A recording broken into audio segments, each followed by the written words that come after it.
Bom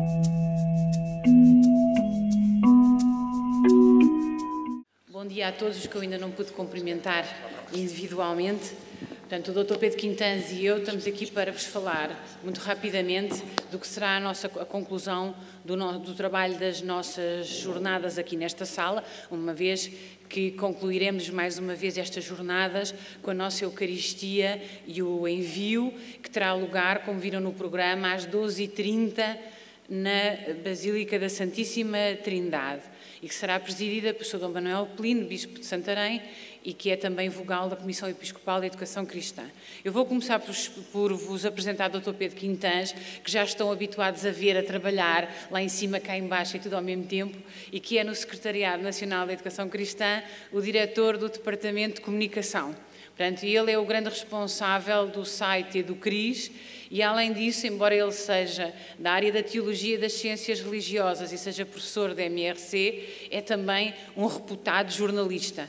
Então, desta vez, de facto, o sucesso da comunicação que teve a nossa participação no Congresso em Roma foi absolutamente estrondosa, chegou até às televisões e não aos programas religiosos, se deveu à cobertura incansável e altamente qualificada que ele fez. E depois agora digo-vos só para cada um de vocês que ele também foi meu aluno, não foi só o Dr. Joel. Eu tenho imenso orgulho neles e quando olho para o trabalho deles penso que há uma coisa boa terei feito com a minha vida. Bom, nós vamos ver um filme que foi realizado não em função do Congresso de Roma, mas para uma parte do trabalho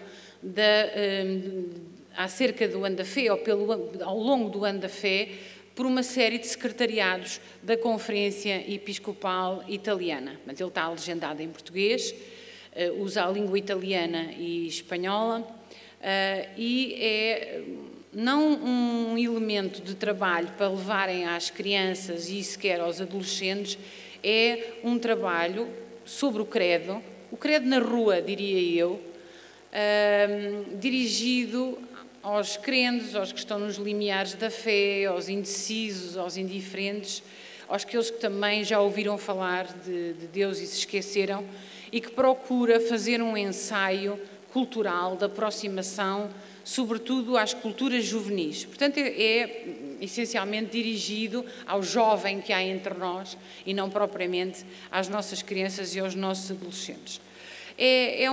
Por um lado, nós trouxemos-lo porque é também para fazer esta ligação convosco e com o que vivemos em Roma, tal qual como o Papa Francisco nos pediu e Dom Rino Fisichella, que é o responsável do Conselho Pontifício para a nova evangelização. Nesse sentido, é também fazer-vos participantes daquilo que os 1.600 que lá estivemos pudemos ver. De qualquer forma, também chama-nos a atenção para uma dimensão que hoje merece uma grande reflexão ao nível da catequética e que é a transmissão da fé através da experiência artística. Ainda ontem o Sr. D. António Francisco citava, e é sempre com um imenso gosto que nós ouvimos essa citação, que o Papa Bento XVI disse do Centro Cultural de Belém, não só aos artistas e aos produtores culturais do nosso país, mas a todos os portugueses, homens e mulheres de boa vontade e inteligência, fazei da vossa vida lugares de beleza. Devo dizer-vos que o filme não é fácil.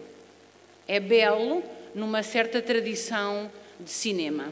Ele faz-me lembrar, em alguns aspectos, Os Ladrões de Bicicletas, que é um filme italiano que eu aprecio imenso, mas também recorda o Pasolini que vimos no ano passado e que foi difícil de assumir por uma parte de nós. Há aqui uma tensão muito forte do coração cultural da Europa e da Europa do Sul, que está aqui presente e que é simultaneamente belo, mas como sabeis, a beleza do Sul é também um bocadinho violenta.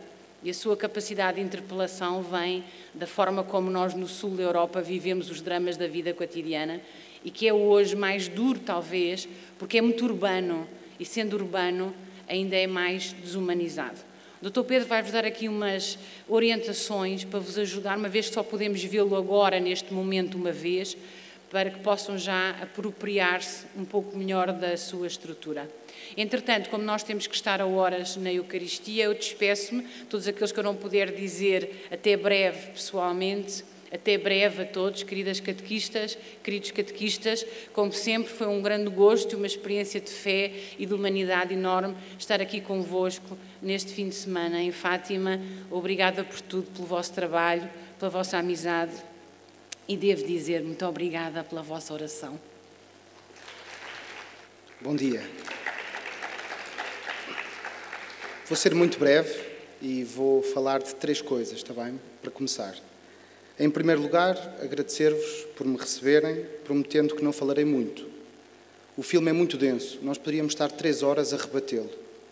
Em segundo lugar, garantir-vos uma coisa óbvia.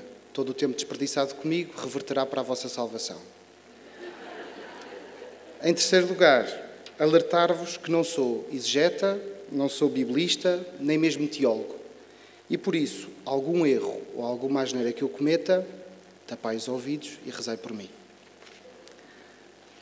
Este é um filme, como disse a doutora Cristina, que introduz e aparece no contexto da nova evangelização em Itália. Procurou de uma forma nova, visualmente atrativa e com ritmo moderno, mostrar o credo cristão através da arte. A arte do teatro, da música, da coreografia, mas, e permitam-me colocá-lo também nesta categoria do símbolo. O símbolo é todo ele uma forma de arte. Ele remete para uma realidade que vai para além de si mesmo. Basta recordar-nos dos sinais de trânsito, dos símbolos dos clubes de futebol, para percebermos isto, não é? No cristianismo e desde as primeiras comunidades, tivemos sempre a necessidade de formular símbolos. Numa dinâmica de nova evangelização, é preciso ensinar ou reensinar a olhar e a perceber o símbolo. De outro modo, o símbolo torna-se imperceptível. E quando o símbolo se torna imperceptível, deixa de ter simbólica. Nós deixamos de o perceber, deixamos de ter a chave de leitura para ele desaparece. Proponho-vos um exercício de 30 segundos, já que vamos ver um filme. Se nós pensarmos numa igreja, destas das mais antigas que temos, coloquemos lá alguém dentro que nunca contactou com o cristianismo. Estão a fazer o exercício mental? É fácil. Tem uma certa dose de curiosidade esta pessoa. Já ouviu falar da igreja, já ouviu falar de Jesus e decide ir a uma igreja. Imaginemos então a cena. A pessoa entra, num altar lateral encontra um cordeiro deitado por cima de um livro com 7 selos. Imaginemos ainda, para melhorar a cena, que os cristãos estão a cantar aquela belíssima música: o cordeiro que foi imolado é digno de receber a honra e o poder. Das duas, uma. Ou a pessoa tem uma tremenda capacidade de encaixe, ou sai a correr e a pensar: estes cristãos são doidos, adoram animais. Torna-se necessário, portanto, voltar a reeducar para o símbolo, de modo a dotar o ser humano de uma nova chave de leitura da realidade e assim viver mais consciente o mundo que habita. Os nossos catequizandos, também da minha experiência, gostam imenso dos símbolos e, sobretudo, gostam de percebê-los. Paul Ricoeur, um autor que me é particularmente caro, dizia: a razão é parte implicada no processo de adesão a Cristo. E, portanto, eu creio porque percebo porque creio. Já o Papa Bento XVI, num discurso em 2009, dizia que a via da beleza, esta via da arte, se constitui ao mesmo tempo como infinito e finito. Deus torna-se presente na história. E então, muito rapidamente, e vou pedir ao David que coloque só o pequeníssimo PowerPoint que tenho para vocês, é mesmo muito pequenino. Se quiserem tomar notas, depois o filme faz mais sentido, está bem? David? Muito bem. Podes avançar para o primeiro? O filme está dividido em 5 partes, está bem? A primeira parte aborda a temática da Trindade, a história da salvação, a encarnação, a morte redentora e a ressurreição. Vou-me reter nas 3 primeiras, em termos de simbólica, porque as 2 últimas estão mais connosco, ainda presentes. Então, sobre a Trindade. A Trindade. David? Reparem, vai-vos aparecer esta imagem, uma das primeiras imagens do filme. A Trindade aparece com formas de mulher, olhando o mundo, criando um novo projeto. A ideia surge de um quadro muito antigo, a Trindade de Rublev, que este pinta por volta do ano 1415 e que é uma síntese visual da doutrina trindária dos capadócios, particularmente de São Gregório Nazianzeno. Deus é também feminino. Reparem como isto entra em contraponto com as nossas imagens de Deus. Imaginemos em 1415. Como nos dizia o Papa Francisco há dias, Deus é o completo outro, inacessível. Só Ele chegamos por Jesus Cristo. Jesus é que é a plena imagem do Pai. O resto são imagens que vamos construindo e que necessitam de ir purificando. O filme mostra-nos a Trindade a colocar ordem no caos, como nos relata o livro do Gênesis. Depois mostra uma barca, o projeto de Deus para o homem poder navegar no mundo rumo à meta. Reparem, um Deus completamente diferente dos deuses antigos. Um Deus que se interessa, que projeta, que acompanha e que convida o homem à vida plena. A segunda parte da história é a história da salvação. Nós vamos ver o sorriso de Abraão. É talvez uma das imagens que menos temos presente na história deste personagem bíblico. Confesso-vos que tinha esta ideia, mas tive que ir pesquisar de novo na Bíblia se era de facto o sorriso de Abraão que lá estava. E é o que encontramos em Gênesis 17:17. Afirma-se lá: Abraão prostrou-se com o rosto por terra e sorriu. Abraão sorri, e com ele toda a humanidade, pela possibilidade do acesso à fé como meio de atingir a salvação de Deus. Abraão abraça este projeto de construção da barca, a mesma barca que é a imagem da humanidade no seu caminho para Deus, mais tarde da barca de Noé e da barca de Pedro, a própria Igreja. No final desta cena vai aparecer uma personagem feminina um bocadinho esquisita. E nós vamos olhar para ela e vamos ficar a olhar e não vamos perceber. Trata-se de Raab, uma prostituta que acolheu os enviados espiões de Josué na cidade de Jericó. E, portanto, aparece na Bíblia como uma mulher que tem uma vida imoral contra aquilo que é a própria palavra de Deus, mas que tem um ato bom, um ato de amor de receber estes enviados. A terceira parte é a encarnação. Se o David for avançando, aí está a encarnação, está bem? Quando virem esta imagem, vamos começar a falar do mistério salvífico. A encarnação aparece como parte central da salvação, evocada aqui na Senhora de Pompeia, com o menino ao colo. A Trindade está feliz, e reparem, o barco ainda se está a construir, e a Trindade guarda já esta imagem. A Virgem dará à luz um filho. Maria será mãe, e será modelo da Igreja e nova Eva. Ela será o colo de carne que Deus quer para o seu filho. Depois, o Deus menino aproxima-se da barca e entra nela com o resto da tripulação. Reparem que é o menino que conduz a mãe. Esta imagem é poderosíssima. Ele indica o caminho. Maria deixa-se guiar. Por isso é que estamos sempre a dizer que ela é modelo da Igreja. Ela deixa-se guiar pelo Filho.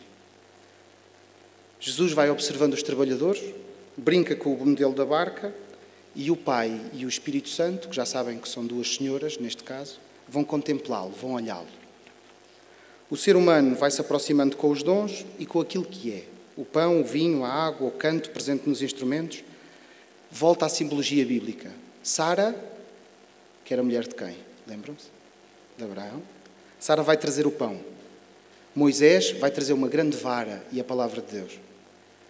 O explorador de Josué traz as uvas, sinal da terra da abundância, onde corre o leite e o mel. E por fim, David vai trazer a guitarra, o rei David. No final disto tudo, contemplamos a barca. E para a barca, eu coloquei-vos uma pequenina simbólica que está presente. David, a parte da barca. Muito rápido. Carrega de novo. Muito bem. Outra vez? Muito bem. Retirada das cartas do Papa Clemente. Reparem, século III depois de Cristo. Não sei se toda a gente consegue ver bem.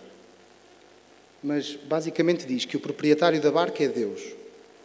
O timoneiro é Cristo. O sototimoneiro são os bispos. Os marinheiros são os presbíteros e os diáconos os vigilantes. E sublinhei uma parte. Os recrutadores de remadores e de passageiros são os catequistas. Lembro de novo, Papa Clemente, século III depois de Cristo. Os passageiros somos todos nós, a comunidade dos crentes. O abismo do mar representa o mundo. O vento contrário, as tentações que todos vamos sentindo. As tempestades são os nossos erros. Os cardumes e os recifes são os perseguidores da Igreja. E lembrem-se, estamos no século III. Os baixios são os homens perdidos, aqueles que não sabem para onde caminham. Os piratas são os hipócritas, e Jesus falava tanto deles. E os enjoos servem para a purificação dos pecados. É uma simbólica muito interessante, muito interessante. A quarta parte, e muito rapidamente, A morte redentora. Talvez a parte mais simbólica com que já estejamos mais familiarizados. Chama a atenção para a Trindade a encorajar Jesus quando este toma o cálice da salvação. Um cálice que, diz a letra da canção, é desejado desde sempre por Deus. Deus que nos quer salvar desde sempre. As nuvens chegam, e já não como proteção e presença de Deus, mas como levantar das dúvidas humanas. Jesus é também ele humano. Quando se perde a visão do eterno que é Deus. É um bocadinho recuperar o Evangelho de São Lucas. Passe por mim este cálice, mas não se faça a minha vontade, mas sim a tua. É um passageiro que toma o papel de algoz de Jesus, que prende Jesus, que o amarra. É como se toda a humanidade estivesse presente naquele momento em que se condena à morte o próprio Salvador. Particularmente forte é o texto que vão ler. Tiram-te a pele. E reparem, se pensarmos bem, a pele que nós temos, para além de ser biologicamente o nosso maior órgão, é o primeiro contacto que estabelecemos com o mundo. É interessante esta citação. Tiram-te a pele. Não é tiram-te as vestes, é tiram-te a pele. Depois vamos ver a cruz no mar, Jesus a descer ao abismo, a ficar só e abandonado. Logo de seguida, as roupas de Jesus, os dados sobre as roupas e o sepulcro vazio. É uma escotilha do barco, vocês vão ver. As roupas vão estar dobradas e a escotilha do barco vai estar aberta. A Trindade começa a abraçar a humanidade. A humanidade tem a liberdade de recusar o abraço. Muito importante esta questão da liberdade humana. O ícone de Maria permanece sempre na proa, a indicar o caminho à igreja. Quinta parte. Já estão a dormir ou ainda estão acordados? Quinta parte. Brilhante. Jesus ressuscita pela mão de Deus. É esta imagem que nós vamos contemplar. O arcanjo anuncia com a trompa. Isto está presente, por exemplo, no livro do Apocalipse 11:14. E a nova vida é agora possível para todos os homens pela ressurreição de Jesus. Quando Jesus se aproxima dos discípulos de Emaús, são eles, os discípulos, que têm a máscara e não Jesus. Jesus continua a ser Jesus. Os discípulos é que não estão a ver bem. Depois retiram-na e passam a ser eles os anunciadores. Vocês vão ver, eles vão pôr música. Este é um filme que merece ser visto, revisto, apreciado, debatido e atrevo-me a dizer, desculpem-me a heresia, rezado. Para isso necessitamos, como nos dizia o Papa Francisco, de formação, para entrarmos dentro de cada símbolo que nele está presente. Penso que o material presente na página oficial do filme poderá ajudar-nos a perceber esta interpretação moderna do credo. Boas visualizações.